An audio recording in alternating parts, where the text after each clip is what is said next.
Welcome friend. Welcome. आज हम देखेंगे कि सिट्रस मतलब खट्टे फ्रूट आधारित की प्रोडक्शन कैसे 40% तक बढ़ा सकते हैं। छोटा सा इंट्रोडक्शन मेरे बारे में। मेरा नाम समीर अलावादी है। मैंने केमिकल इंजीनियरिंग की पढ़ाई करी है और पोस्ट ग्रेजुएट डिप्लोमा किया मैनेजमेंट में। 22 साल का एक्सपीरियंस है मुझे एग्रीकल्चर के फील्ड का।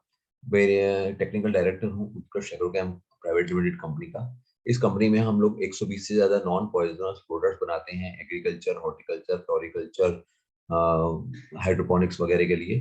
ज़्यादा डिटेल जानने के लिए आप हमारी वेबसाइट www.utkarshagro.com पे जा सकते हैं। मैंने इन 22 सेलों में काम किया है एज ए कंसल्टेंट। केला, पपीता, मैंगो, अनार, गन्ना, चीकू, गुआवा, सब्जियां, ऑर्गेनिक फार्मिंग।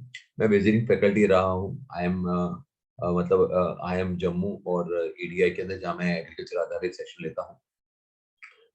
मेरी दूसरी कंपनी है ट्रीज वाला टेक्नोलॉजीज एलएलपी, जिसका मैं पार्टनर हूँ और जिसमें हम लोग पेड़ बनाते हैं, पेड़ बड़ा करते हैं, पेड़ ट्रांसप्लांट करते हैं, लगा के देते हैं, मेंटेन करते हैं, लैंडस्केपिंग करते हैं, लैंडस्केपिंग को मेंटेनेंस करते हैं। ज़्यादा डिटेल जानने के लिए आप हमारी वेबसाइट www.treezwale.com पे जा सकते हैं। हमारी दोनों कंपनी के हेडक्वार्टर सूरत में है। हम आज देखेंगे कि प्रॉफिटेबल फार्मिंग करने के लिए सिट्रस के अंदर क्या क्या, कैसे सॉइल, क्लाइमेट, सोइंग कब करना चाहिए, पौधा कैसे तैयार करना चाहिए, न्यूट्रिएंट रिक्वायरमेंट क्या रहेगी, इंटर कल्टीवेशन, पानी का management, paste, disease, harvesting, yield, सब कुछ देखेंगे। अ, बहुत सिट्रस जब नाम आता है तो उस पर बहुत सारे स्पीशीज आती हैं। जैसे खास करके अपने इंडिया के अंदर ये जिस तरह से नाम है कि भाई ये grep fruit, lemon, lime, orange, मौसम्बी, मैंड्रिन, ये सब ज्यादातर हमारे यहाँ पे खाए जाते हैं और बहुत बहुत बड़े स्केल पर इनको कमर्शियली बेचा जाता है। क्लाइमेट क्या रहेगा इसका? सिट्रस जो है वो सब ट्रॉपिकल कंडीशंस के लिए बहुत ज़्यादा अच्छा रहता है, इसलिए वो ज़्यादातर भारत में, ये क्लाइमेट है तो भारत के ज़्यादातर सभी भाग में कोई ना कोई तरह का फ्रूट होता है। लेकिन वो बहुत ज़्यादा लो टेम्परेचर लंबे समय तक सहन नहीं कर पाता है। मैंडरिन्स जो है वो उन्होंने सब माउंटेन्स रीजन्स के अंदर अपने आप को अडॉप्ट कर लिया है और वो हिमाचल प्रदेश के अंदर कुछ हिली एरिया, आसाम में सतपुरा, नागपुर के पास में जो हिल्स है वहां पर भी उसकी कल्टीवेशन की जाती है। जहां पर भी पानी एकदम अश्योर्ड है, मिलता है और टेम्परेचर की रेंज 7 से 47 के बीच में रहती है, वो किन्नों के लिए और ऑरेंजेस के लिए बहुत अच्छी रहती है। ये किन्नों अपना पंजाब और राजस्थान के बॉर्डर पर होता है और स्वीट ऑरेंजेस नागपुर एरिया के अंदर बहुत बड़े स्केल पर होते हैं। सॉइल कंडीशन के अंदर सिट्रस खट्टे वाले को फ्रूट्स को डीप, वेल ड्रेन, मतलब पानी जल्दी छोड़ दे वैसी सॉइल चाहिए जिसमें 6 से 7 का पीएच आदर्श रहे। लेकिन फिर भी देखा गया है कि प्रैक्टिकली 5.5 से 8.5 का पीएच की जमीन भी अच्छी रहती है। सिट्रस के प्लांट्स बहुत ज्यादा सेंसिटिव हैं। सॉल्ट सॉल्ट कॉन्सेंट्रेशन मतलब क्षार का प्रमाण जमीन में होता है हाई। ज्यादा अगर ईसी या टीडीएस है तो बहुत तुरंत ही उसका रिएक्शन पौधे पर दिखना शुरू हो जाता है। जो सॉइल पानी जल्दी छोड़ देती है वो बहुत ज्यादा अच्छी है, काली मिट्टी, चिकनी मिट्टी की बजाय। देखा गया है कि वो आराम से उग जाता है हिली एरिया के अंदर या सेमी एरिड एरिया के अंदर। अगर सॉइल का पीएच 8.5 के नजदीक है तो उसका ईसी जो है वो आधे से कम होना चाहिए, तो सक्सेस देखी गई है। अगर पीएच भी ऊंचा है और ईसी भी ऊंचा है तो वहां पर आपका फेलियर की शक्यता बहुत ज्यादा बढ़ जाती है। प्रोपोगेशन कैसे उगाया जाता है? नॉर्मली एसिड लाइम जो होता है उनको बीज से और जो स्वीट ऑरेंज मतलब और संतरा बोलते हैं उसे बर्ड बर्ड के द्वारा किया जाता है। सीडलिंग बनाने के लिए जो फ्रेश जो निकाले गए बीज होते हैं उनको लगाया जाता है रेस बेड के ऊपर, जिसका साइज नॉर्मली 7.5 सेंटीमीटर से 2.5 सेंटीमीटर का अंतर पे होता है। एकदम भर भरी मिट्टी, रेती जैसी मिट्टी बनाई जाती है और उनको अच्छी तरह से मेन्योर दिया जाता है, सड़ा हुआ मेन्योर दिया जाता है। बीज को नॉर्मली मई से जून के बीच में या सितंबर अक्टूबर में सो किया जाता है और सीडलिंग जो होता है ट्रांसप्लांटिंग के लिए 6 से 8 महीने के अंदर तैयार हो जाते हैं। एसिड लाइन के लिए जब उनकी पेंसिल जितनी थिकनेस, मतलब उंगली जितनी थिकनेस आ जाती है तब उसे निकाला जाता है। जो बर्ड मटेरियल जो होता है वो नॉर्मली जो वायरस फ्री पेरेंट ट्री होता है वही उसका ही लेना चाहिए, खास ध्यान देना चाहिए।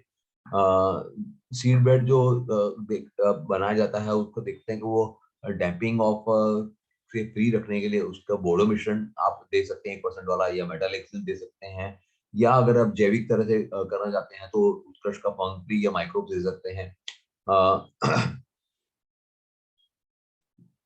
और एसिड लाइम और लेमन लाइम के लिए जो रूट स्टॉक का भी इस्तेमाल किया जाता है प्रोपोगेशन के लिए।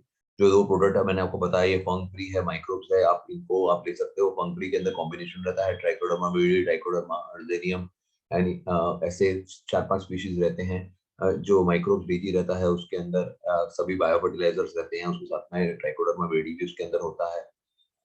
ट्रांसप्लांटिंग, सिट्रस प्लांट का जो होता है उसको ट्रांसप्लांटिंग ज्यादातर स्प्रिंग में, मतलब कि बरसात के बाद या रेनिंग सीजन के दरमियान किया जाता है, लेकिन गर्म महीनों में बिल्कुल भी उसको अवॉइड करना चाहिए। ट्रांसप्लांटिंग करने से पहले अगर सीडलिंग के अंदर हम लोग वेमोस डाल देते हैं, वेमोजेल 1 से 1.25 लीटर प्रति एकड़ के हिसाब से, तो बहुत अच्छा रूट बायोमास देखने को मिलता है और ब्रांचिंग भी अच्छी देखने को मिलती है। क्योंकि वैम जो है वो फास्फोरस का अपटेक बहुत अच्छा करता है और अच्छे दूसरे माइक्रोन्यूट्रिएंट्स मैक्रोन्यूट्रिएंट्स का भी अपटेक करता है, तो ग्रोथ बहुत अच्छा मिलता है। ऐसा देखा गया है कि अगर सितंबर में या अक्टूबर में अगर ट्रांसप्लांटिंग की जाती है तो पौधे का मरण बहुत कम होता है। उन्हीं पौधे को लगाना चाहिए जिसकी हाइट 30 सेंटीमीटर से ऊपर होती है। एकदम ध्यान रखना चाहिए कि जब पौधे को जब नर्सरी से उठा रहे हैं उस समय ध्यान देना चाहिए कि जो उसका जो रूट बॉल होता है या अर्थ बॉल होता है उसकी साइज बराबर होनी चाहिए। उसका 80 से 90% रूट सिस्टम पूरा का पूरा सॉइल से उठा देना चाहिए। अगर वो डैमेज हो जाता है तो पौधे के मरने के चांसेस बहुत ज्यादा हो जाते हैं। जो मैंने वेमोस के बारे में बताया, इस तरह का हमारा वेमोस पी पाउडर फॉर्म में आता है और वेमोस एल लिक्विड फॉर्म में आता है। जो 300 आईपी है, जो पी है वो 100 आईपी रहता है प्रति ग्राम। प्लांटिंग, नॉर्मली खड्डा 1 मीटर बाय 1 मीटर का किया जाता है। अराउंड 15 से 20 किलो जितना गोबर खाद और 500 ग्राम जितना सिंगल सुपर फॉस्फेट, या फिर आप 150-200 ग्राम जितना डीएपी भी डाल सकते हैं हर खड्डे के अंदर। प्लांटिंग, अगर आपके पास पानी की व्यवस्था है तो आप प्लांटिंग इसी महीने में कर सकते हैं। प्लांटिंग जो सीडलिंग या बडलिंग की जब भी की जाए तो वो बरसात के बाद में करते हैं तो अच्छा रहता है, क्योंकि हैवी रेनफॉल के अंदर और पानी पड़ता है तो पौधे मर जाने का डर रहता है। जो प्लांट को सिलेक्ट किया है वो देखना, वो पहले लगाने से पहले श्योर होना चाहिए कि वो वायरस से मुक्त है, सभी कीड़ों से मुक्त है, सभी रोग से मुक्त है। और ये भी देखना चाहिए कि जो बर्ड का जो जॉइंट है, जो दो हमने किया है, वो कहीं से भी जमीन के अंदर नहीं चला जाना चाहिए। कम से कम 4 से 6 इंच जितना वो जमीन से ऊपर रहना चाहिए। और पौधे को तुरंत ही बाम्बू का स्टैक लगा देना चाहिए, जिनसे वो हवा के वजह से वो झूल झूल कर उसका नुकसान ना हो जाए। बाम्बू से बांध के नीचे जमीन से 6 इंच ऊपर और ऊपर से नीचे 6 इंच बांध के रखना चाहिए। प्लांटिंग डिस्टेंस, अलग अलग तरह के के अंदर अलग अलग वैरायटी के अंदर अलग अलग डिस्टेंस नॉर्मली देखा गया है, लेकिन नॉर्थ इंडिया के अंदर जो लगाया जाता है वो नॉर्मल 6 मीटर बाय 6 मीटर लगाया जाता है। किन्नों का कई बार 3 बाय 3, 4 बाय 4, 5 बाय 5, 6 बाय 3 भी लगाया जाता है, क्योंकि उसका गुलाई गहराई ज्यादा, वो कैनोपी ज्यादा बड़ी नहीं होती है। और उसको एज ए फिलर प्लांट भी लगाया जाता है मैंगो में और लीची लीची के अंदर, जहाँ पे उसका प्लांटेशन 4.5 बाय 4.5 मीटर के अंदर भी किया जाता है। लेकिन लंबे समय तक किसी भी फिल्टर प्लांट को आपको चलाना चाहते हैं तो आप 6 मीटर बाय 6 मीटर का डिस्टेंस के पर उसे लगाइए। छोटे पौधों का ध्यान कैसे रखा जाए? मैंने जैसे बताया कि पौधों को बहुत ज्यादा गर्मी में नहीं लगाना चाहिए, बहुत मानसून में भी नहीं लगाना चाहिए।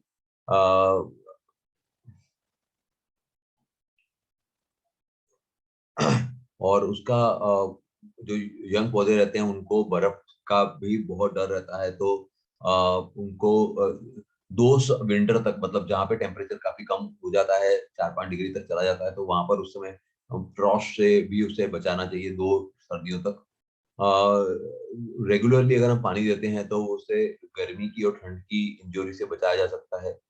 कुछ भी नया जो स्टॉक पोर्शन जहाँ से उसको बांधा गया है वहां पे कुछ भी नया अगर उग रहा है तो उसको तुरंत दूर कर देना चाहिए, हाथ से करना चाहिए। किसी भी जो नीचे का जो मदर प्लांट का जो स्कायन वाला पार्ट जो है वो नहीं, वहां से एक भी डाली नहीं बाहर निकलनी चाहिए। कम से कम 40 से 50 सेंटीमीटर तक ग्राउंड से कुछ भी डाली को आगे फैलाना नहीं है, सीधा प्लांट को सीधा चलाना है। सूखी डाली हो या जो भी डालियां एक दूसरे के अंदर आ रही हो तो उनको समय समय पर हमें दूर कर देना चाहिए।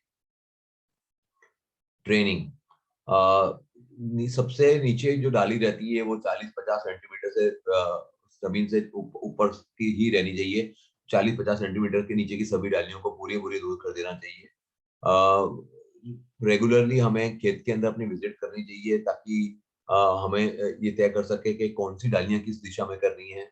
कम से कम 6 से 8 डालियां होनी चाहिए 20 से 30 सेंटीमीटर के अंतर पर। कोई भी दो डालियों के बीच में 15 सेंटीमीटर से ज्यादा का अंतर नहीं होने चाहिए। अगर आप अच्छी प्रोडक्टिविटी चाहते हो, एक स्ट्रॉन्ग ट्री चाहते हो, कम से कम प्रूनिंग के हिसाब से इस तरह से डालियों को सिलेक्ट करना चाहिए कि हर डाली को प्रॉपर सनलाइट और हवा मिल सके। अब जैसे हम गुजराती में उसे हवा उजास बोलते हैं। जहां से भी हम डाली कट कर रहे हैं तो उसको तुरंत ही उसके ऊपर बोडो मिश्रण लगा देना चाहिए। पानी देना, सिट्रस प्लांट को शुरुआत के स्टेज में हर क्रिटिकल स्टेज में पानी की जरूरत रहती है। अ, अ, इसकी वजह से अगर पानी रेगुलर मिलता है तो फ्रूट ड्रॉप भी नहीं होता है और फ्रूट की साइज भी अच्छी बनती है। डिजीज जैसे कि रूट रॉट है या कॉलर रॉट है वो फ्लडेड कंडीशंस के अंदर आता है, बहुत ज्यादा पानी भर जाता है तब आता है। तो ज्यादा पानी भी ना भर जाए वो हमें देखना है। लाइट हल्का सा इरिगेशन देना ज्यादा बेनिफिशियल रहता है। पानी अगर 1000 पीपीएम से हैवी टीडीएस का पानी है तो वो नुकसान कारक है। क्वांटिटी और कितनी फ्रीक्वेंसी वो डिपेंड करता है कि सॉइल का स्ट्रक्चर कैसा है और ग्रोथ स्टेज कौन सा है। अगर आपकी रेताल जमीन है तो आप जल्दी पानी दे सकते हैं, अगर आपकी चिकनी जमीन है तो आपको पानी का अंतराल आप बढ़ा सकते हैं। ड्रिप इरिगेशन सिस्टम बहुत अच्छा रहता है, वो पानी ही नहीं बचाता है लेकिन न्यूट्रिएंट्स भी टाइम पर देता है। फल फल का रिटेंशन भी अच्छा होता है, खास करके क्रॉप की क्रूशियल ग्रोथ स्टेज में। और खरपतवार का भी नियंत्रण करना खूब आसान होता है। क्लाइमेट के ऊपर डिपेंड करता है, सॉइल के ऊपर डिपेंड करता है कि आपको तो भी 7 से 15 दिन में एक बार पानी देना जरूरी है, फ्लड इरिगेशन से दे रहे हैं तो। पर लेकिन फ्लावरिंग और फ्रूटिंग मैच्योरिटी स्टेज में एकदम बेज जमीन में होना बहुत जरूरी है। नहीं तो उसमें फ्लावर या फ्रूट ड्रॉप होने के चांसेस बहुत ज्यादा रहते हैं। कितना पानी देना चाहिए, किन्नौ मैंड्रिन के अंदर ये डेटा अवेलेबल है कि भाई 0 से 2 साल का, 3 से 4 साल, 5 साल, इसी तरह से इसके आसपास में ही पानी की रिक्वायरमेंट रहती है। अगर आप ड्रिप इरिगेशन से लीटर, यह है लीटर पर डे पर प्लांट, कितना लीटर देना है। जैसे कि ठंड का समय होता है जनवरी फरवरी मार्च में, फिर अप्रैल में, जुलाई में गर्मी का समय आ जाता है, बाद में बरसातों का सीजन रहता है। तो उसके हिसाब से आपको लीटर तय करने हैं। इस बेंचमार्क से अगर करते हैं तो हमें बहुत कम प्रॉब्लम देखने को मिलेगा। इंटरक्रॉपिंग, जब बेयरिंग नहीं है और जब शुरुआत के स्टेज में आप छोटे पौधे वाले क्रॉप ले सकते हैं, जैसे कि मूंगफली है, रागी है, बाजरा है, गेहूं है, सब्जियां हैं। लेकिन उनमें भी कुछ सोलेनेशियस क्रॉप जो फैमिली के क्रॉप बोलते हैं, जैसे आलू है, टमाटर है, चिली है, एगप्लांट है, ये इनको छोड़कर आप सब सब्जियां लगा सकते हैं। जिसमें आपने फ्रूट बेयरिंग आ रहे हैं तो उसमें आपको लीलो पड़वास मतलब ग्रीन मैन्योरिंग करने की जरूरत है, जैसे सन हेम्प है, सन भी बोलते हैं, फिर मूंग है, अ, लाल चौली है, वो उनको करा जा सकता है ताकि वो ग्रीन मैन्योरिंग का काम करे। और उनको दबा दिया जाता है मॉनसून के पीरियड के दरमियान ताकि जमीन के अंदर ऑर्गेनिक कार्बन भी ऐड हो और नाइट्रोजन भी ऐड हो।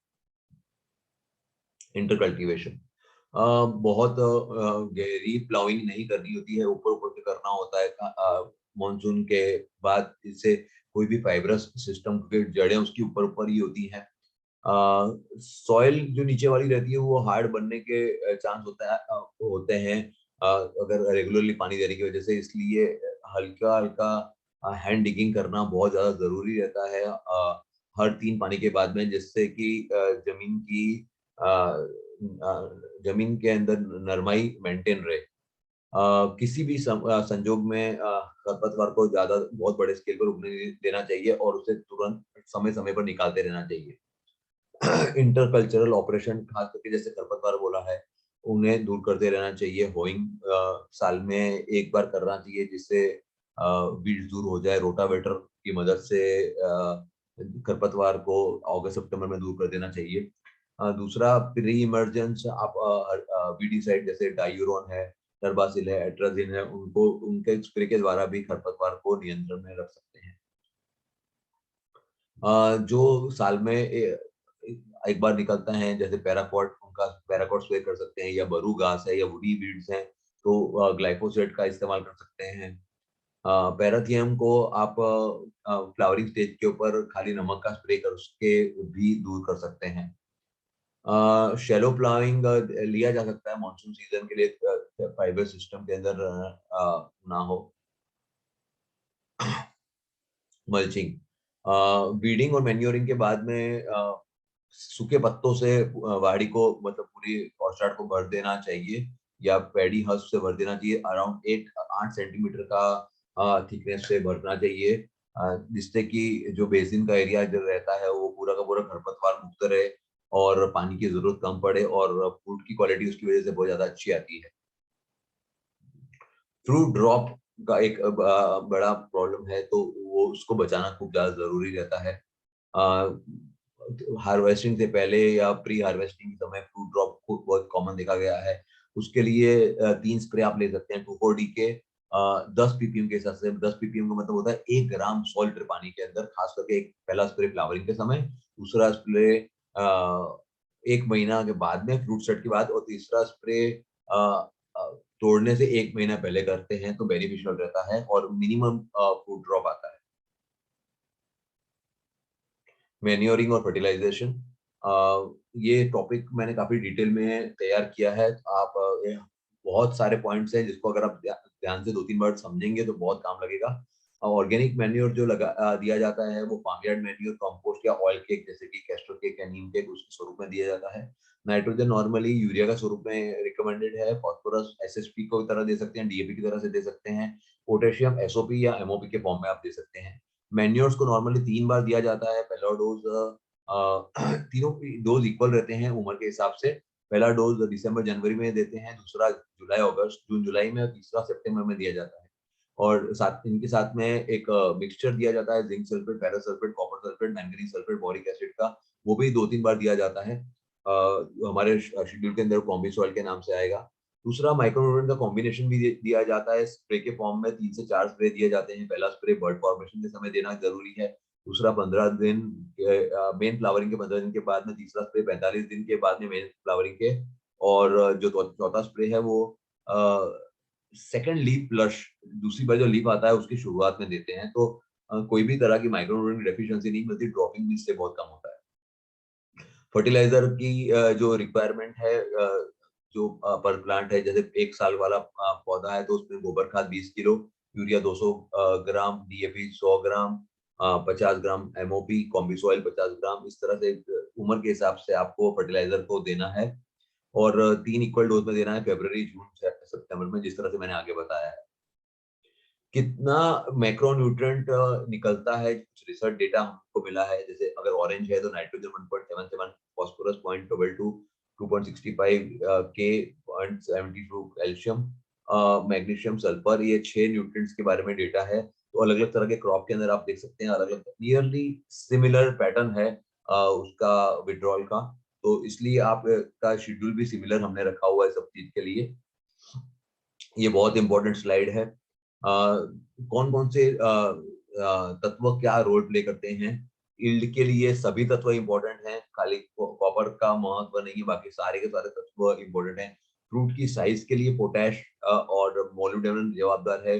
फॉस्फोरस बिल्कुल भी जवाबदार नहीं है। नाइट्रोजन न्यूट्रल है, नाइट्रोजन की जरूरत भी है। साथ में कैल्शियम का भी है। फ्रूट के वेट के लिए एनपी के तीनों जवाबदार हैं, मैग्नीशियम, सल्फर। बोरॉन का रोल फ्रूट वेट में नहीं है, लेकिन आयन का रोल है। मैंगनीज और जिंक की भी जरूरत है। फ्रूट के नंबर तय करने का कामकाज आयरन, मैंगनीज, मॉलिब्डेनम, जिंक के साथ साथ पोटेशियम भी करता है। फ्रूट सेटिंग के लिए कैल्शियम और सल्फर और आयरन और जिंक का बहुत महत्व है। जैसे आप देख रहे हैं, आयरन का बहुत ज्यादा महत्व आपको को देखने को मिल रहा है। टाइम टू कलर ब्रेक करने के लिए कैल्शियम का रोल सबसे ज्यादा महत्व का है। इस समय कलर बदलने का जब समय आता है, तो उस समय पोटेशियम और फास्फोरस की जरूरत बिल्कुल नहीं रहती है। पील की थिकनेस, मतलब छाल की थिकनेस के लिए नाइट्रोजन और पोटेशियम की जवाबदार है। फास्फोरस बिल्कुल जवाबदार नहीं है। मैग्नीशियम, आयरन और जिंक देना चाहिए उस समय। जो छाल रहती है वो उसकी ब्लेमिशनेस नहीं है, उसके लिए पोटेश और कैल्शियम कम देना चाहिए। टीएसएस मतलब कि मिठास की जो पैरामीटर है, तो उसके लिए ज्यादा मिठास के लिए बोरॉन, कॉपर और आयरन ज्यादातर जवाबदार है इनके साथ में। बाकी सबकी जरूरत है, लेकिन ज्यादा इन तत्वों की जरूरत है। फ्रूट के अंदर एसिडिटी की बहुत ज्यादा जरूरत है, क्योंकि फ्रूट एसिड की क्वालिटी टीएसएस और एसिड के रेशियो से मालूम पड़ता है। तो वो उसके लिए नाइट्रोजन की और मैग्नीशियम की और मैंगनीज की खास जरूरत है। और फॉस्फोरस और कैल्शियम की इसमें एसिडिटी के लिए जरूरत नहीं है। टीएसएस और एसिड का रेशियो तय करने का काम फॉस्फोरस खास रोल प्ले करता है, और उस समय उसका बोरॉन, आयरन और जिंक की जरूरत है। एस्कॉर्बिक एसिड बनाने के लिए पोटेशियम की जरूरत खास रहती है। जूस कंटेंट अच्छा होने के लिए अगर आपने फास्फोरस अच्छी तरह दिया, तो जूस कंटेंट आपके क्रॉप का अच्छा रहेगा।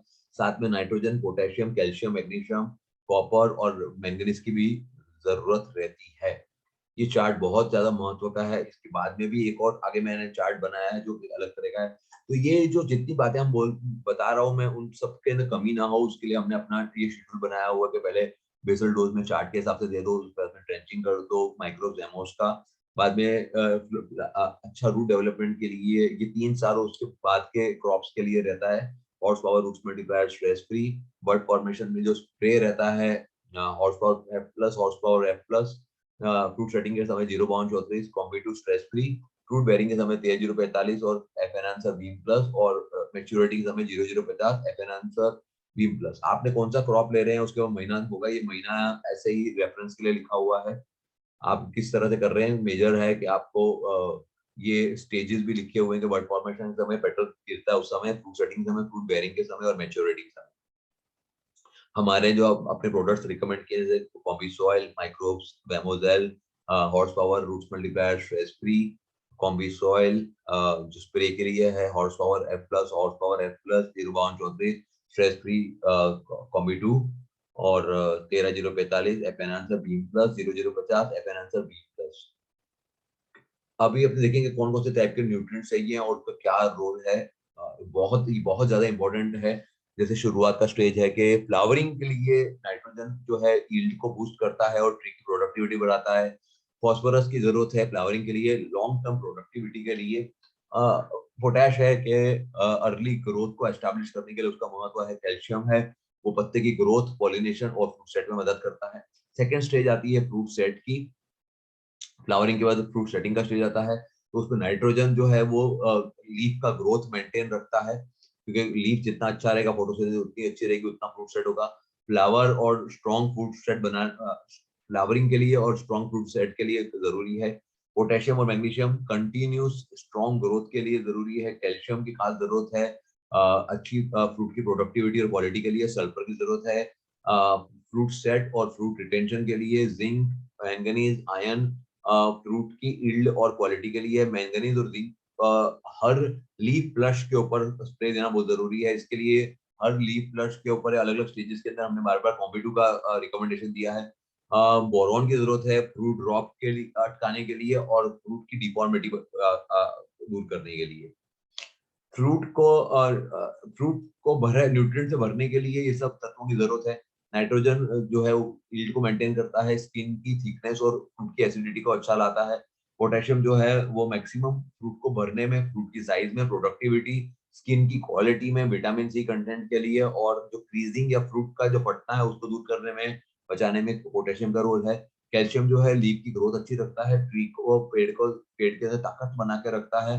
जो कोई भी जब स्किन के डिसऑर्डर नहीं होने देता है, जब फ्रूट का फट जाना या ब्रेकडाउन हो जाना। मैग्नीशियम जो है फ्रूट की साइज के लिए जवाबदार है। जिंक जो है फ्रूट की क्वालिटी को मेंटेन करता है। मोलिब्डेनम जो है वो जूस के कंटेंट को अच्छा बनाता है, क्वालिटी और एकदम थिक स्किन बनाने में मदद करता है। कॉपर जो है वो red scale, fruit corking, wind scarring से दूर रखता है। मैंगनीज और बोरॉन जो है वो फ्रूट की यील्ड को मेंटेन करता है। और पोस्ट हार्वेस्ट तोड़ने के बाद में आपको नया फ्लश लाने के लिए नाइट्रोजन और की और फास्फोरस की जरूरत रहती है, पोटेशियम की जरूरत रहती है लंबे समय तक ट्री की प्रोडक्टिविटी के लिए। मतलब हार्वेस्टिंग के बाद में तुरंत आपको एनपीके देना चाहिए, साथ में आपको कैल्शियम चाहिए रूट की हेल्थ और प्रोडक्टिविटी के लिए, और नए फ्लश लाने के लिए आयरन, मैंगनीज और जिंक की जरूरत रहती है अच्छे फ्लश के लिए। और जिंक की खास जरूरत रहती है फ्रूट की यील्ड और ऑरेंज के वेट के लिए। तो ये सभी तत्वों का बहुत ज्यादा महत्व है। तो आप इन स्टेजेस के ऊपर इन तत्वों का जब हम बराबर यूज करते हैं, हमारा जो शेड्यूल है वो इसी को ध्यान में रख के बनाया गया है। अगर आप उसको फॉलो करते हैं तो आपको बहुत अच्छी प्रोडक्टिविटी आएगी। अब हम देखेंगे अलग अलग डेफिशिएंसी में पौधा कैसा दिखता है और उसको कैसे दूर कर सकते हैं। नाइट्रोजन की डेफिशिएंसी नॉर्मली पुराने पौधे के अंदर दिखाई देती है, जिसके अंदर पुराना पत्ते पीले होने शुरू हो जाते हैं और ग्रोथ भी अटकना शुरू हो जाता है। बहुत ज्यादा डेफिशिएंसी होती है तो पत्ते पीले पड़कर गिरने शुरू हो जाते हैं।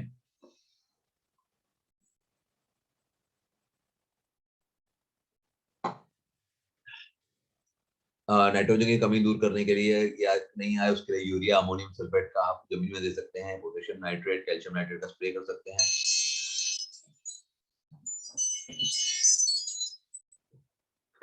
फास्फोरस के अंदर, पुराने पत्तों के अंदर नॉर्मली पर्पल कलर का दिखना शुरू होता है।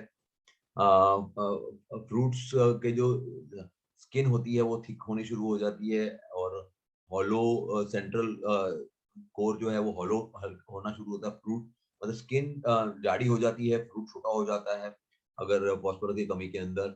उसकी कमी दूर करने के लिए आप जमीन में एसएसपी, टीएसपी या डीएपी दे सकते हैं, या हॉर्स पावर का हम स्प्रे ड्रिप में दे सकते हैं। 12 जीरो 34 को ड्रिप में या स्प्रे करके द्वारा दे सकते हैं। पोटेशियम की कमी के अंदर फ्रूट कई बार फट जाता है। नॉर्मली पुराने पत्तों में देखा जाता है लीफ का मार्जिन जो है वो सूखना शुरू हो जाता है और बाद में पीलापन आना शुरू हो जाता है। किन्नों के अंदर मोज़ेक पैटर्न बनना शुरू हो जाता है ग्रीन का, जैसे आप यहाँ देख रहे हो कि मोज़ेक का पैटर्न बन रहा है पोटेशियम की कमी के कारण। बहुत ज्यादा डेफिशिएंसी होती है तो लीफ का जो टिप रहती है वो जल्दी शुरू हो जाती है गम और ट्विग्स के अंदर से गम निकलना शुरू हो जाता है और बाद में डालियां सूख जाती हैं। पोटेशियम की कमी को दूर करने के लिए आप एमओपी जमीन में दे सकते हैं, ड्रिप के द्वारा या स्प्रे द्वारा एसओपी 13 0 45 0 दे सकते हैं। मैग्नीशियम की कमी के अंदर बीच बीच में वेन्स के बीच का जो भाग रहता है उसके अंदर पीलापन दिखना शुरू हो जाता है। इन्वर्टेड वी शेप जैसा ये देखिए, आप देख रहे हैं इन्वर्टेड वी शेप बन रहा है और वो पूरा ग्रीन रह रहा है, उसके बीच में पीले धब्बे होने शुरू हो जाते हैं। मैग्नीशियम की कमी दूर करने के लिए आप मैग्नीशियम सल्फेट दे सकते हैं जमीन में, और मैग्नीशियम नाइट्रेट या मैग्नीशियम एडीटी का स्प्रे कर सकते हैं। जिंक की कमी को देखने के लिए जिंक की कमी के अंदर पत्ते छोटे होने शुरू हो जाते हैं, नए पत्ते होते हैं वो पीलापन आना शुरू हो जाता है धब्बों के अंदर। पुराने पत्तों के अंदर जो बीच की नसा है वो पूरी ग्रीन रहती है, बाकी का भाग ग्रीन होना पीला होना शुरू हो जाता है। जिंक की कमी दूर करने के लिए आप जमीन में जिंक सल्फेट या स्प्रे कर सकते हैं जिंक डीडीए का। आयरन की कमी के अंदर जो नए पत्ते रहते हैं पूरा का पूरा उसमें नस थोड़ी बहुत पोपटी कलर की होती है, बाकी का पूरा भाग पीला हो जाता है। पत्ते की साइज छोटी होनी शुरू हो जाती है, कड़क पत्ता हो जाता है, एक पत्ते पतले होने शुरू हो जाते हैं और गिरने शुरू हो जाते हैं। बहुत ज्यादा जब डेफिशिएंसी देखते हैं तब पत्ता पूरा का पूरा पीला हो जाता है और सिर्फ हरी लाइन ही दिखाई देती है।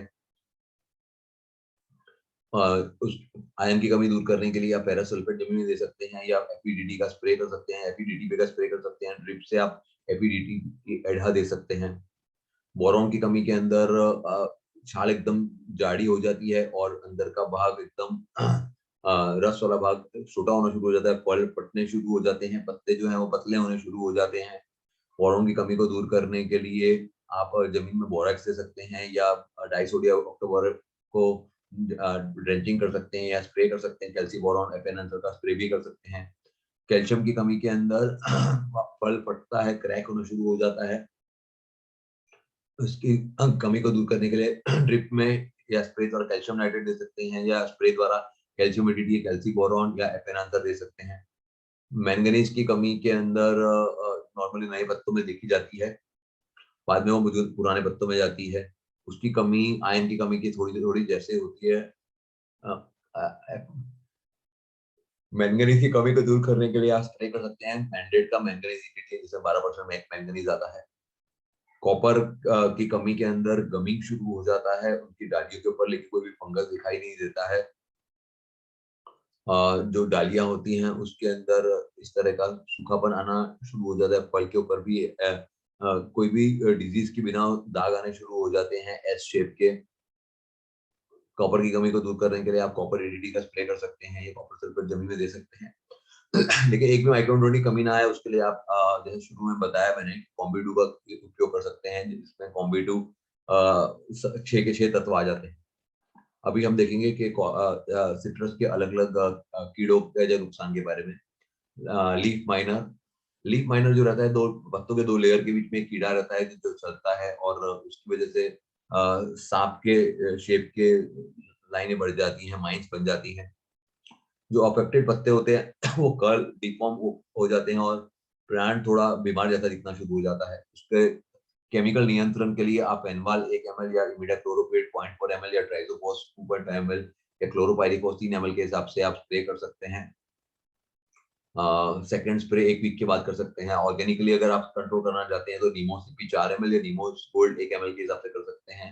ये लेकिन एक ध्यान रखने की जरूरत है कि एक केमिकल को बार-बार यूज करके रिजल्ट नहीं मिलता है।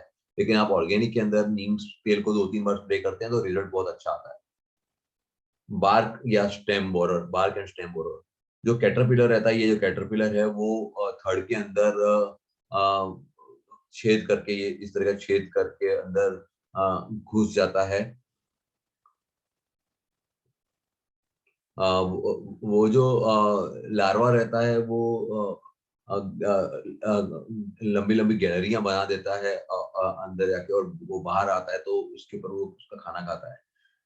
इसका नियंत्रण करने के लिए जो वुड पार्टिकल सिल्क या बोर्ड होल है उसको आप बंद कर सकते हैं।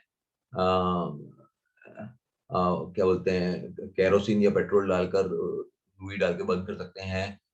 गोबर और छाण के रीपंड से वो मर जाता है, ताकि उसके साथ में आप इमिडाक्लोरोपिड या क्लोरोपाइरिफॉस भी अंदर डाल सकते हैं। ग्रीन माइट्स ग्रीन माइट जो रहते हैं कि पत्ते के ऊपर के भाग के ऊपर वो रस चूसता है और बाद में वो ग्रे कलर का हो जाता है। जो फल रहता है उसके ऊपर इस तरह की लाइनें पड़ जाती हैं, वो छोटा रहता है और वो जल्दी ड्रॉप हो जाता है। ग्रीन माइट को नियंत्रण करने के लिए आप सल्फर 3 ग्राम प्रोपरगेट 2 एमएल, डाइकोपल 3.5 एमएल के हिसाब से डोज पर स्प्रे 10 दिन के अंतर पे कर सकते हैं। या ऑर्गेनिकली कंट्रोल करने के लिए आप बायोक्लिनसिक 2 एमएल या निमोज गोल्ड 1 एमएल प्रति लीटर के हिसाब से कर सकते हैं। फ्रूट सकिंग मॉथ, ये जो मॉथ होता है वो अपने डंक से तैयार फल को रस चूस लेता है। जो अफेक्टेड जो फ्रूट होते हैं वो सड़ जाते हैं और ड्रॉप हो जाते हैं। ये जो मॉथ रहता है वो शाम के समय ज़्यादा एक्टिव रहता है। और जो उसके जो लार्वा होते हैं वो खरपतवार जो ज़मीन में होते हैं वहाँ पर डेवलप होते हैं। इसके नियंत्रण के लिए जो सड़ा हुआ या जो नीचे पड़ा हुआ फ्रूट होता है वो ही एडल्ट मॉथ को अट्रैक्ट करता है, तो जैसे जो भी फल नीचे गिर जाए उसे तुरंत कलेक्ट कर लेना चाहिए और उसको डिस्ट्रॉय कर देना चाहिए दूर जाकर। मॉथ जो है रात के समय निकलता है तो वो लाइट के द्वारा अट्रैक्ट होता है। सो जब जब फ्रूट तैयार हो रहा होता है उस समय आपको लाइट ट्रैप रखने की जरूरत है रात को 6 से 8 के बीच में, जिसके अंदर आपने फ्रूट का जूस रखा होता है प्लस उसके अंदर चीनी डाली होती है या 1 एमएल केरोसिन का सॉल्यूशन बनाया होता है फील्ड के अंदर। जैसे ही मॉथ वहाँ पे अंदर आता है लाइट के अंदर अट्रैक्ट, तो वो अंदर आकर उसके अंदर बेड के अंदर घुस जाता है और वहाँ पे जाके मर जाता है। इसके अंदर जूस आपको इसका ही डालना होता है, फ्रूट का कोई भी सड़े हुए फ्रूट का जिसके अंदर बहुत अच्छा सुगंध आ रही है उस फ्रूट का ही डालना होता है। आप इसके अलावा तोड़ने से जब तैयार होता है फ्रूट, उससे पहले उसको आप बैगिंग भी कर सकते हैं 300 ग्राम 300 गेज के पॉलीथीन बैग से या पाम लीफ के बैग से भी, जिससे पेस्ट अटैक नहीं हो। अगर आपके विस्तार में इसका है तो आप बैगिंग कर सकते हैं। सिट्रस पाइसला, दोनों एडल्ट और जो छोटा नींव रहता है, दोनों रस चूसने का काम करते हैं। जो भी पतले पत्ते रहते हैं उसके ऊपर से, बर्ड्स का है लीव्स के ऊपर से भी रस चूसते हैं, ब्रांचेस के भी रस चूसते हैं। जो नीम रहता है वो एक सफेद रंग का क्रिस्टलाइन वैक्सी पैलेट छोड़ता है, जिसकी वजह से सूटी मोल्ड डेवलप हो जाता है, और उसकी वजह से फोटोसिंथेसिस प्रकाश संश्लेषण का एरिया कम हो जाता है। और जब अटैक बहुत ज्यादा होता है तो पत्ते टेढ़े मेढ़े होने शुरू हो जाते हैं, कर्ल होने शुरू हो जाते हैं, और पत्ते गिर भी जाते हैं, पूरे के पूरे पौधा पत्तों के बिना हो जाता है। और ये जो साइट्रस पेसला है, ये एक वेक्टर का काम करता है साइट्रस ग्रीनिंग नाम के जीवात को स्प्रेड करने के लिए। इसके नियंत्रण के लिए आप इसके बहुत सारी नेचुरल स्पीसीज हैं, जैसे कोकिनोइड्स या लेडी बर्ड बीटल जो बोलते हैं, उनको आप छोड़ सकते हैं। लेडी बर्ड बीटल काफी सारी लेबोरेटरी पहले बनाती थी, जैसे पीसीआई कंपनी पहले बनाया करती थी। इसको स्प्रे के द्वारा भी कंट्रोल कर सकते हैं, जैसे अविविडा क्लोरोपिड है, डाइमिथियोट है, थाइमिथॉक्सन है, उनका स्प्रे मार्च और जैसे ही पेस्ट दिखता है तब कर सकते हैं। जैविक तरह से कंट्रोल करना चाहते हैं तो बायोक्लीन स्वीप का 2 ml प्रति लीटर के हिसाब से आप स्प्रे कर सकते हैं। सिट्रस व्हाइट फ्लाई या सिट्रस ब्लैक फ्लाई, इसके अंदर भी दोनों एडल्ट और नीम दोनों रस चूसने का काम करते हैं, और एक चिकना पदार्थ भी छोड़ते हैं, जिसकी वजह से सूटी मोल्ड डेवलप हो जाता है। कई बार जब इन्फेक्टेशन बहुत ज्यादा होता है तो पूरे ऑर्चर्ड को पूरा काले काले पत्ते के ऊपर पूरा काला काला हो जाता है। फल जो होते हैं वो भी पूरे काले रंग के हो जाते हैं और उनका टेस्ट भी बिगड़ जाता है। नॉर्मली जहां पर सनलाइट नहीं पहुंचती है, जो शेड वाला भाग रहता है, वहां पर इसका अटैक ज्यादा देखा गया है। इसके मैनेजमेंट के लिए आप ड्रेंचिंग कर सकते हैं, फॉस्फामिडोन का या एसीफॉट का स्प्रे कर सकते हैं। इसके नियंत्रण के लिए ऑर्गेनिकली इसको नियंत्रण करने के लिए बायोक्लीन स्वीप 2 ml प्रति लीटर के हिसाब से काफी अच्छा रिजल्ट देता है। एपिड्स के अंदर भी छोटे नीम और एडल्ट दोनों जो पतले पत्ते रहते हैं, शूट रहते हैं, उनका रस चूस लेते हैं। जो नए पत्तों की ग्रोथ अटक जाती है, प्लांट की ग्रोथ अगर अटक जाती है, सूटी मोल्ड डेवलप हो जाता है। अगर फ्लावरिंग के समय अगर एफिड आता है तो वो फ्लावर ड्रॉपिंग का काम भी करता है। ब्लैक एफिड और पीच ग्रीन एफिड जो होते हैं वो वेक्टर का काम करते हैं सिट्रस ट्राइसीटिया वायरस को फैलाने के लिए, सीटीवी को। इसके मैनेजमेंट के लिए आप केमिकल मैनेजमेंट के लिए इमिडाक्लोप्रिड, डाइमिथियोएट, थाइमिथॉक्सन का स्प्रे कर सकते हैं या बायोक्लीन का स्प्रे कर सकते हैं। सिट्रस या लेमन बटरफ्लाई, ये सबसे ज्यादा डिस्ट्रक्टिव रहती है नर्सरी स्टेज के अंदर। कैटरपिलर जो रहता है इसका, वो नए पत्तों को बहुत फटाफट नर्सरी स्टेज पे खा डालता है और नया पत्ते को आगे बढ़ने नहीं देता है। और सिर्फ मेन मिड रिब रह जाती है और बाकी का सारा भाग को खा जाता है। बहुत ज्यादा अटैक रहता है तो पूरे के पूरे पेड़ बिना पत्तों के हो जाते हैं। पूरा जो जब ये पूरा बटरफ्लाई जो रेडी होता है वो ग्रीन कलर का दिखाई देता है, हरे रंग का दिखाई देता है। इसको नियंत्रण करने के लिए आप फॉस्फामिडोन या एसीपेट का सॉल्यूशन से ड्रेंचिंग कर सकते हैं, या आप बायोक्लीन स्ट्रिप का स्प्रे कर सकते हैं, उससे इसका नियंत्रण हो जाता है। फ्रूट फ्लाई, जो फ्रूट फ्लाई के अंदर जो फीमेल एडल्ट रहता है वो फ्रूट को पंचर करता है। तो जब पंचर करने के बाद में जो अंडे रहते हैं वो पल्प के अंदर बड़े होते हैं। फ्रूट खास करके कलर ब्रेक, जब वो हरे रंग से पीले रंग की तरफ जा रहा होता है तो वो बहुत ज्यादा नुकसानकारक होने का डर रहता है। जो इन्फेस्टेड फ्रूट रहते हैं उसमें डार्क ग्रीन डिप्रेशन दिखाई देते हैं पंचर होने की वजह से, क्योंकि उसमें फीमेल्स ने उसमें काफी सारे छेद किए रहते हैं, इस तरह के छोटे छोटे छेद। ये इसकी बात कर रहा हूँ मैं। जो डैमेज एरिया रहता है वो बड़ा होना शुरू हो जाता है, पीला हो जाता है। जैसे फ्रूट को आप दबाते हैं तो धार की तरह जूस बाहर आ जाता है, जैसे एक छेद हुआ होता है इधर से, अब जब हम निकालते हैं तब यहाँ से धार से बाहर निकल जाएगा।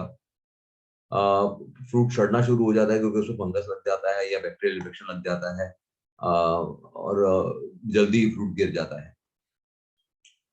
इसके नियंत्रण के लिए जो भी खराब फ्रूट हो उसको दूर कर देना चाहिए, और मिथाइल यूजेनॉल आधारित ल्यूर 16 ट्रैप प्रति एकड़ में लगा देना चाहिए। मिली बग्स के अंदर इस तरह का सफेद रंग का रुई जैसा क्या बोलते हैं, जॉइंट्स वाले एरिया के ऊपर कीड़े देखने को मिलते हैं। ये फंगस जैसे भी कई बार दिखते हैं, लेकिन बड़े साइज के होते हैं। ये एक चिकना पदार्थ भी छोड़ते हैं जिसकी वजह से फंगस डेवलप होना शुरू हो जाता है और काला काला रंग का डालियां दिखनी शुरू हो जाती हैं। जो फल और फ्लावर होते हैं वो सूखने शुरू हो जाते हैं और गिर जाते हैं। खास करके अगर जब मिली बग्स दिखते हैं तो काला मकोड़ा भी ऊपर नीचे जाना शुरू हो जाता है। काले मकोड़े अगर आपको दिख रहे हैं आपके पौधे के ऊपर तो आप समझ जाना कि ये मिली बग्स का अटैक है। इसके मैनेजमेंट के लिए आपको ये ध्यान रखना है कि आसपास में कपास, बाजरा, मक्का, भिंडी, इस तरह की सब्जियां नहीं उगानी है। देखते रहना है कि कहीं पे भी अगर सफेद रंग का इस तरह का कीड़ा है या कुछ है तो उसको दूर कर देना है और डिस्ट्रॉय कर देना है। आप डीडीवीपी है उस साबुन के साथ में उसका स्प्रे करना है ताकि दूर हो। सॉइल एप्लीकेशन करने की जरूरत है, 410 की 50 ग्राम प्रति ट्री के हिसाब से। अगर ड्रेंचिंग लिक्विड में कर रहे हैं तो आप क्लोरोपाइरीफॉस का ड्रेंचिंग कर सकते हैं। ऑर्गेनिकली इसका नियंत्रण करने के लिए आप बायोक्लिन का 4 ml प्रति लीटर के हिसाब से स्प्रे करेंगे। 2 से 3 स्प्रे के अंदर बहुत अच्छा नियंत्रण ऑर्गेनिकली देखने को मिलता है।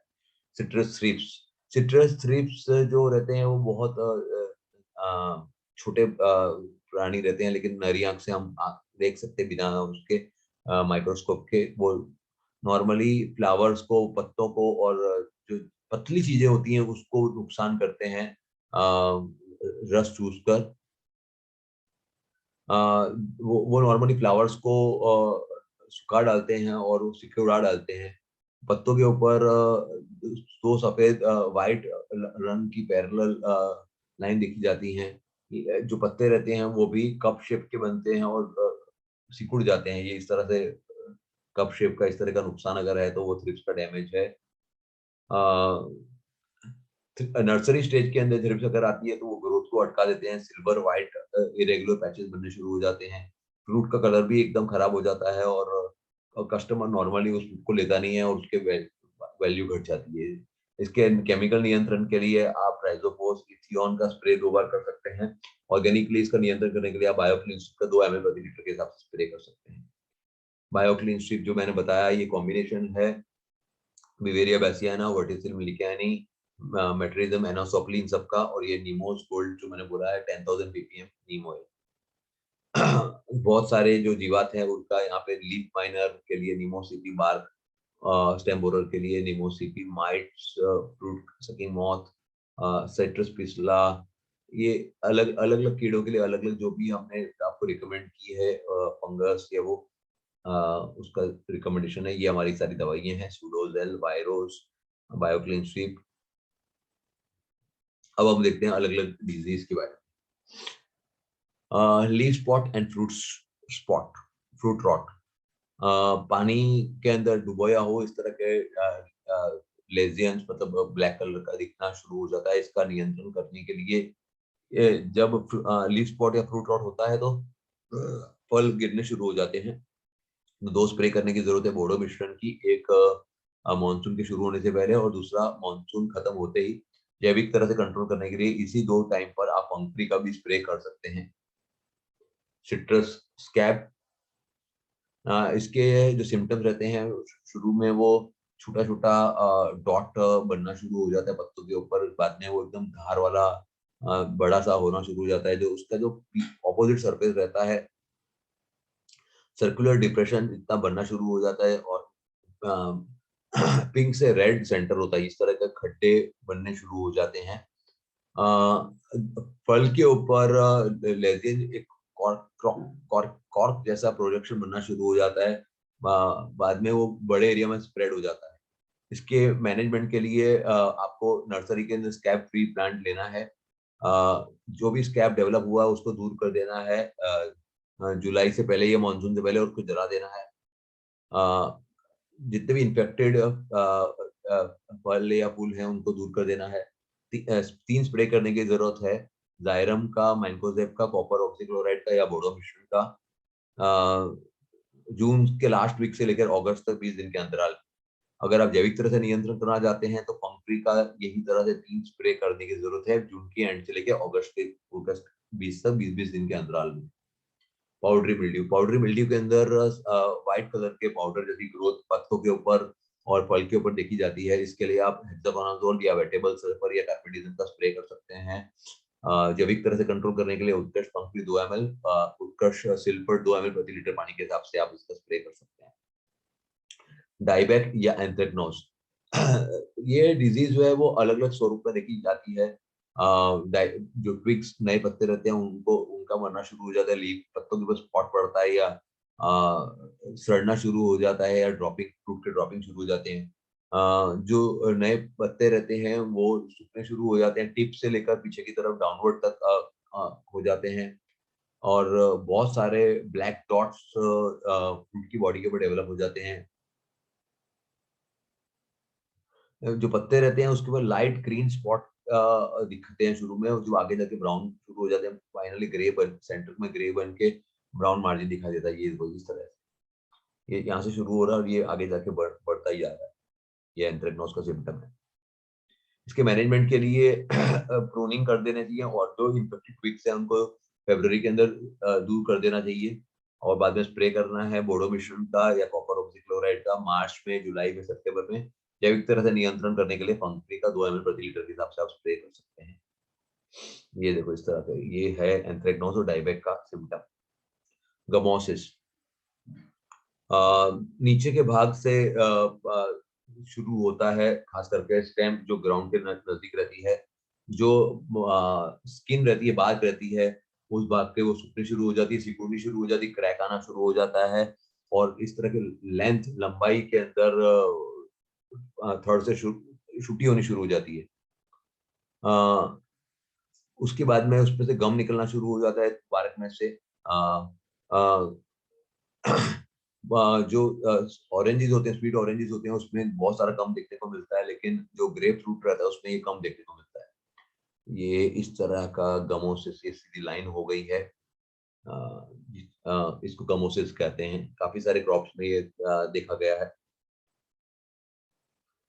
ये जो गमोसिस जो है वो सॉइल बोर्न डिजीज है, और कई बार नर्सरी के ऑर्चार्ड से होती है और उसको दूर करना मुश्किल हो जाता है, इसलिए प्रिवेंशन ज्यादा जरूरी है। प्लांटिंग मटेरियल ऐसी नर्सरी से लेना है जहाँ पर ये इसका प्रॉब्लम देखा ना गया हो। जो बर्ड का यूनियन है वो 6 से, जैसे मैंने शुरू में बताया था कि कम से कम 6 इंच जमीन से ऊपर रखना है, लेकिन ये प्रॉब्लम को बचाने के लिए 6 से 9 इंच ऊपर रखना है जहाँ पर बर्ड लगाया गया हो। फ्लड इरिगेशन को जितना हो सके अवॉइड करो, तो भी आप फ्लड में अगर कर रहे हैं तो लाइट फ्लड दीजिए। कोई भी नुकसान ट्रंक या ग्राउंड रूट रॉट को कल्चरल प्रैक्टिसेस के मतलब कि खेड़ते टाइम या खरपतवार दूर करते टाइम कोई भी नुकसान ना हो। ट्रंक के आसपास में बिल्कुल भी मिट्टी से यूं भर नहीं देना चाहिए। कोई अगर ट्री, कोई भी पेड़ के अंदर बहुत ज्यादा गर्डलिंग दिख रही है या आधे से ज्यादा खराब हो गया है तो उस पेड़ को दूर कर देना चाहिए। केमिकल नियंत्रण के लिए इन्फेक्टेड जो भाग रहता है उसके साथ में थोड़ा सा ग्रीन भाग को लेकर उसको दूर कर देना चाहिए, बाद में डिसइंफेक्टेंट सॉल्यूशन लगा देना चाहिए। उस डिसइंफेक्टेंट सॉल्यूशन के लिए आप रिडोमिल गोल्ड जो है या कर्जट है उसको आप लगा सकते हैं लिंसीड ऑयल के साथ में 2 बार, फरवरी मार्च या जुलाई अगस्त में। जो रूट जोन रहता है उसे सफाई करना की जरूरत रहती है मोइंग के साथ में। 25 ग्राम इनमें से कोई भी फंगिसाइड लेना है 10 लीटर पानी के अंदर, और उसे रूट एरिया के अंदर डाल देना चाहिए फरवरी मार्च और जुलाई अगस्त के अंदर। 2 स्प्रे लेने की जरूरत है एलियट का 2.5 ग्राम प्रति लीटर के हिसाब से सितंबर में और अप्रैल में। जैविक नियंत्रण के लिए फंगफ्री का आप ट्रेंचिंग भी कर सकते हैं, स्प्रे भी कर सकते हैं, और उसको काटे हुई पोर्शन पे लगा भी सकते हैं।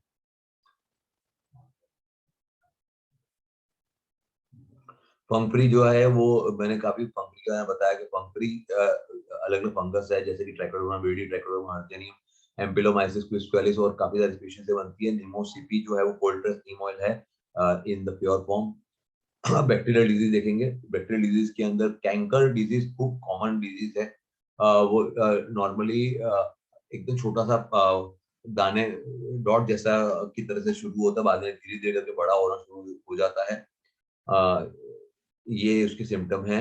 पहले गोल सा शुरू होगा, फिर बड़ा होगा, उसके आसपास में ये पूरा का पूरा भाग को पीलापन कर देगा। ज्यादा इन्फेक्शन होता है तो पत्ते गिरने शुरू हो जाते हैं और दाढ़ी भी सूख जाती है। ये एक्सट्रीम केस में कंट्रोल करने के लिए कैंकर टॉलरेंट वैरायटी को लेने की जरूरत है। हॉर्टिकल्चर डिपार्टमेंट से हो सके तो लेना चाहिए। डिजीज जो डालियां हैं उनको दूर कर देना चाहिए और बरसात से पहले खत्म कर देना चाहिए। 3 स्प्रे देने की जरूरत है। 50 gram streptocycline, 25 gram copper sulphate 500 litre पानी के अंदर, पर एकड़ के अंदर 500 लीटर पानी छोड़ना होता है। अक्टूबर, दिसंबर, फरवरी में लीफ माइनर को कंट्रोल में रखना चाहिए। ये जो ऊपर के जो केमिकल है उनको प्रॉब्लम ज्यादा आ रहा है तो महीने में 2 बार स्प्रे करना चाहिए। अगर कैंकर ट्रंक में और मेन ब्रांचेस में है तो चक्कू से उस भार को, ऊपर के भाग को दूर कर देना चाहिए और उसके ऊपर बोर्डोपेस्टन लगा देना चाहिए। जैविक तरह से कंट्रोल करने के लिए आपको रेगुलरली सूडोमोनास, जिसको बोलते हैं सूडोज एल का 5 ml प्रति लीटर पानी के हिसाब से स्प्रे कर देना चाहिए। सूडोज एल सूडोमोनास फ्लोरेसेंस बैक्टीरियम है लिक्विड फॉर्म में। वायरल डिजीज मोजेक वायरस, ये मोजेक वायरस के सिम्टम्स हैं और फल में भी ऐसा नुकसान आता है। जो सिम्टम जो रहते हैं पत्तों के ऊपर और फल के ऊपर देखे गए हैं। अफेक्टेड जो लीव्स रहते हैं वो इरेगुलर येलो और लाइट ग्रीन पैचेस में रहते हैं। फ्रूट के अंदर डिप्रेस येलो पैचेस देखे गए हैं और उसकी वजह से फ्रूट का साइज भी कम हो जाता है। नॉर्मली ये डिजीज को बर्ड वुड नाम का जो कीड़ा रहता है वो ट्रांसमिट करता है। साइट्रस ट्रिस्टिया डिजीज या साइट्रस, इसको ट्रिस्टिया वायरस भी कहा जाता है। इसके मैनेजमेंट के लिए अपने को अच्छा सीटीवी फ्री या टॉलरेंट वैरायटी लेनी चाहिए जिसका रॉक रूट स्टॉक जट्टी खट्टी वाला होना चाहिए। जो भी देखी गई है उसको तुरंत निकाल के फेंक देना चाहिए। एफिड्स को कंट्रोल करना चाहिए। साथ में वायरस या वायरोस और वायरिंग को 3 ml प्रति लीटर के हिसाब से स्प्रे करना चाहिए ताकि आगे बढ़ ना पाए। इस तरह के पत्ते का नुकसान वायरस के अंदर देखा गया है। ये हमारे वायरस वायरोस और वायरिम्यून है जो वायरस के सामने लड़ने में मदद करते हैं। इनके अलावा भी काफी डिसऑर्डर देखे गए हैं, जैसे कि सनबर्न है। सनबर्न नॉर्मली मई या जून के अंदर देखा जाता है। खास करके साउथ वेस्ट मतलब दक्षिण पश्चिम में जो होते हैं उनमें सनबर्न ज्यादा देखा गया है। नॉर्थ ईस्ट के अंदर कम देखा जाता है। सनबर्न का फोटो दिखाता हूँ। सनबर्न के अंदर इस तरह का इंजुरी देखी जाती है पत्तों के ऊपर। कोल्ड इंजुरी, कई बार बहुत ठंडी वातावरण के अंदर जो टेम्परेचर 3 साढ़े 3 से नीचे चला जाता है तो फ्रॉस्ट की वजह से भी बहुत सारा डैमेज देखने को मिलता है। लाइम्स और लेमन जो रहते हैं वो बहुत ज्यादा कुमड़े रहते हैं तो उनमें ज्यादा देखने को मिलता है। ऑरेंज और ग्रेप फ्रूट इंटरमीडिएट हार्डीनेस में आता है और मैंडरिन सबसे ज्यादा हार्डी रहता है। तो यंग फ्रूट जो रहते हैं उन्हें हमें बचाना चाहिए इरिगेशन देकर, खास करके जब हमें पता हो कि बर्फ गिरने वाली है या बर्फ जैसा होने वाला है। और उससे चावल के पूड़े से भर देना चाहिए या प्लास्टिक बैग की मल्चिंग कर देनी चाहिए। फ्रूट क्रैकिंग भी एक तरह का डिसऑर्डर है जो खास करके पानी की कमी की वजह से देखने को मिलता है, या पील की थिकनेस या मैच्योरिटी जब बराबर नहीं होती है। फ्रूट क्रैकिंग का प्रॉब्लम नॉर्मली ज्यादातर ये बारहमासी नींबू जो बोलते हैं उसमें देखा गया है।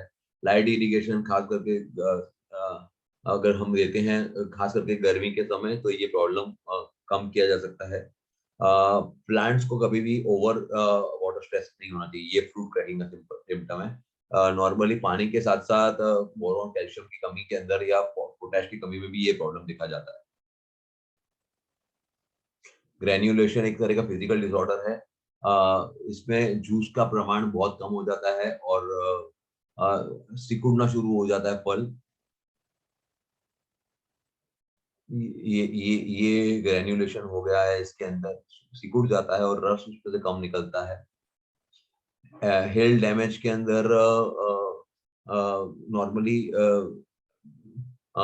हेल डैमेज, जब हेल मतलब कि बर्फ जब गिरती है तो इस तरह के छेद हो जाते हैं, पत्तों में भी नुकसान आता है, फल में भी नुकसान आता है। हवा की वजह से भी डैमेज आना शुरू हो जाता है। हवा चलती है तो कांटे के साथ में रब रब होता है फल, और उसकी वजह से फल खराब हो जाता है। रूट स्टॉक स्कायन इनकैपेबिलिटी, मतलब रूट स्टॉक रहता है वो, और जो ऊपर का स्कायन रहता है उसका, ये दोनों इनकम्पैटिबल होते हैं, उसकी वजह से भी ये प्रॉब्लम देखा गया है। शुरुआत के साल में तो इनकम्पैटिबल होने के बावजूद भी वो ग्रो करते हैं, लेकिन जैसे बड़ा होते हैं तो वैसे ही प्लांट का ग्रोथ अटकना शुरू हो जाता है। अगर आपको इस तरह का दिख रहा है तो ये स्टाइनिक इनकम्पैटिबिलिटी है। दूसरा प्रोट्रूडेड एरियल फॉर्मेशन होता है, जिसमें प्रोट्रूडेड मतलब कि एक भाग बड़ा हो जाता है, जैसे आप ये देखेंगे, ये भाग बड़ा होना शुरू हो गया है, इसको प्रोट्रूडेड एरियल फॉर्मेशन बोलते हैं। नॉर्मली ये किंग मैंड्रिन नाम की जो वैरायटी है वो उसमें ज्यादातर देखा गया है। Harvesting and post harvest handling, maturity हो गई है कि नहीं हो गई है, इसको जज करना बहुत जरूरी है। नॉर्मली सिट्रस के अंदर तोड़ने के बाद में कभी भी राइपनिंग नहीं होती है, वो पेड़ के ऊपर ही पूरा का पूरा राइपन होने के बाद ही तोड़ा जाता है। अब जो खट्टा फ्रूट होता है, अगर उसको उसकी कुछ एसिडिटी कम होती है तोड़ने के बाद में, खास करके अगर उसको पानी दिए बिना डिहाइड्रेट करके अगर हम तोड़ते हैं, बट लेकिन उसका स्वाद अच्छा नहीं होता है। अगर हम इमेच्योर फ्रूट तोड़ रहे हैं तो वो क्वालिटी अच्छी रहेगी और उसकी रैपिंग भी, मतलब तैयार भी अच्छा नहीं होगा। अगर हम ये बिफोर टाइम की बात है, अगर हम डिले कर डालते हैं हार्वेस्टिंग को, तो उनका सड़ने की शक्यता बढ़ जाती है, क्वालिटी खराब होती है, मार्केट वैल्यू लो आती है। तो फ्रूट को हम जब तोड़ना है तो उसको पूरा प्रॉपर फ्लेवर के साथ पेड़ के ऊपर ही हो उसका तोड़ना चाहिए। ऐसे तो बहुत सारे पैरामीटर हैं जिसके ऊपर देखा जाता है कि फल तैयार हुआ कि नहीं हुआ, लेकिन दो पैरामीटर हैं जिसके ऊपर किसान काम करता है। एक रहता है फल का रंग और दूसरा है उसका साइज।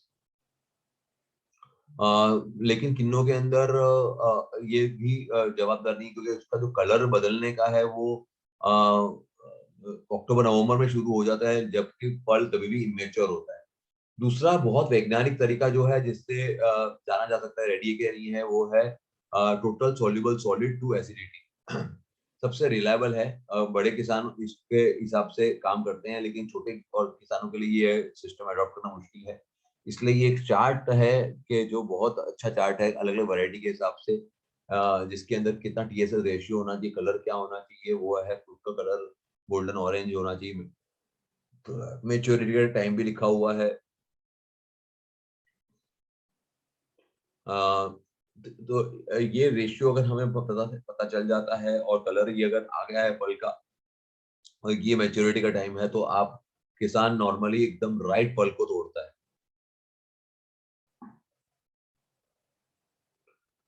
नॉर्मली हार्वेस्टिंग के बाद में जो हैंडलिंग रहता है उसको भी खास देने की जरूरत है, तभी क्वालिटी मेंटेन रहती है। अगर फल एक दूसरे के साथ में संपर्क में आते हैं तो इंजरी की वजह से छोटे छोटे छेद हो जाते हैं और उसमें कीड़े लगने का डर, छोटे छोटे माइक्रो ऑर्गेनिज्म डेवलप होने का डर रहता है।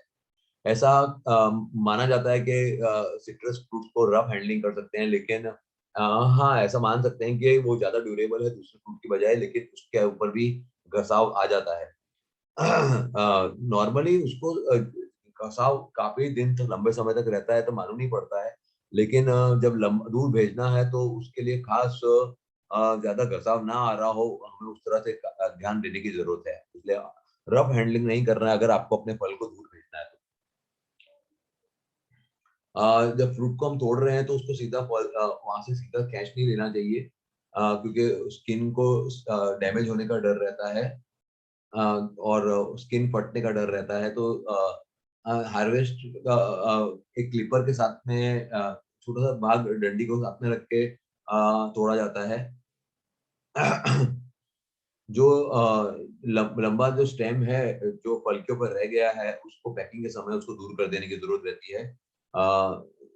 नहीं तो पैकिंग की एफिशिएंसी खराब हो जाती है। अगर वो तिल्ली अगर किसी दूसरे फ्रूट को लगती है तो वो फ्रूट डैमेज हो जाता है, तो फ्रूट का लॉस हो जाता है।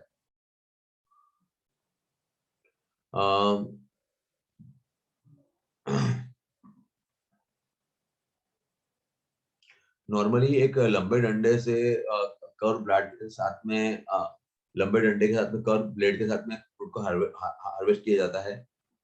डांगी अगर आप यूज करते हो तो वो फल को बिगाड़ता भी है और उसकी क्वालिटी भी खराब कर डालता है। नॉर्मली अच्छे किसान जो होते हैं वो सीढ़ी का उपयोग करते हैं फल को तोड़ने के लिए। सीढ़ी को इस तरह से रखा जाता है कि भाई फ्रूट का डैमेज ना हो और कोई भी डालियां ना टूटे। एक्सपीरियंस जो किसान रहते हैं, जो तोड़ने वाले रहते हैं, उसे अच्छी तरह से पेड़ के साथ लगा डालते हैं ताकि आराम से पेड़ से निकाला जा सके। नॉर्मली सुबह जल्दी के समय हार्वेस्टिंग की जाती है जब ओस कम होती है फल के ऊपर, और या बरसात के बाद अगर कर रहे हैं तो उसे अवॉइड करना चाहिए, क्योंकि इस समय जो स्किन रहती है फल की वो एकदम कड़क टाइप की रहती है और उसमें नुकसान होने के ज्यादा चांसेस रहते हैं। अ, फल को तोड़ने के बाद में बैग के अंदर डाल देना चाहिए और उस बैग को बाद में नीचे करके कंटेनर में डाल देना चाहिए एंड बाद में उसे शेड में रख देना चाहिए, धूप में नहीं रखना चाहिए और डायरेक्ट सनलाइट में बिल्कुल भी नहीं रखना चाहिए, नहीं तो सन का वो लगने के चांसेस रहते हैं। मैंने बहुत सारे अपने प्रोडक्ट्स के बारे में बताया है। इसमें हमारे प्रोडक्ट्स हमारी कंपनी से डायरेक्टली अवेलेबल हैं, यहाँ एड्रेस भी लिखा है, यहाँ पे सेल्स डिपार्टमेंट के नंबर हैं, किसी को भी कॉन्टैक्ट करके आप माल मंगा सकते हैं। आप डायरेक्ट भी खरीद सकते हैं हमारे प्रोडक्ट www.utkarshagro.com से, या अमेजन, फ्लिपकार्ट, मोगलिक्स, एग्रोशिया, एग्री बेगरी, बिग हार्ट, यहाँ से भी आप खरीद सकते हैं। हम हमारी कंपनी बायो फर्टिलाइजर की बड़ी रेंज बनाती है। बायो पेस्टिसाइड में हर एक चीज नॉर्मली बनाती है हम लोग। PDTH related fertilizer, miscellaneous fertilizer, aquarium के fertilizer, amino related fertilizer, spreader, water soluble fertilizer की कंप्लीट रेंज, हाइड्रोपोनिक्स के मीडिया और फर्टिलाइजर, ऑर्गेनिक फर्टिलाइजर की नेचुरल प्लांट प्रोटेक्टर, नीम आधारित और बहुत सारे प्लांट एक्सट्रैक्ट और करते हैं। ये सिल्वर H2O2 भी हम बनाते हैं। एम्बीड्यूल भी जो इसमें फ्रूट फ्लाई की रहती है वो भी हम बनाते हैं। पीजीआर बेस्ड फर्टिलाइजर जैसे humic acid, fulvic acid, amino acid, seaweed, इसके आधारित बहुत सारे फॉर्मुलेशन हम लोग बनाते हैं। शुक्रिया मित्रों, लास्ट तक का पूरा देखने के लिए। ये वीडियो में आपको कोई भी सवाल हो तो आप यूट्यूब के अंदर चैट में लिख सकते हैं, या मेरा नंबर यहाँ लिखा हुआ है तो आप मेरे नंबर के ऊपर भी व्हाट्सएप भेज सकते हैं, मैं आपको उसका जवाब दूंगा। हमारे यूट्यूब चैनल को आप सब्सक्राइब करें ताकि आपको सारे के सारे नए वीडियो रेगुलरली मिलते हैं। शुक्रिया।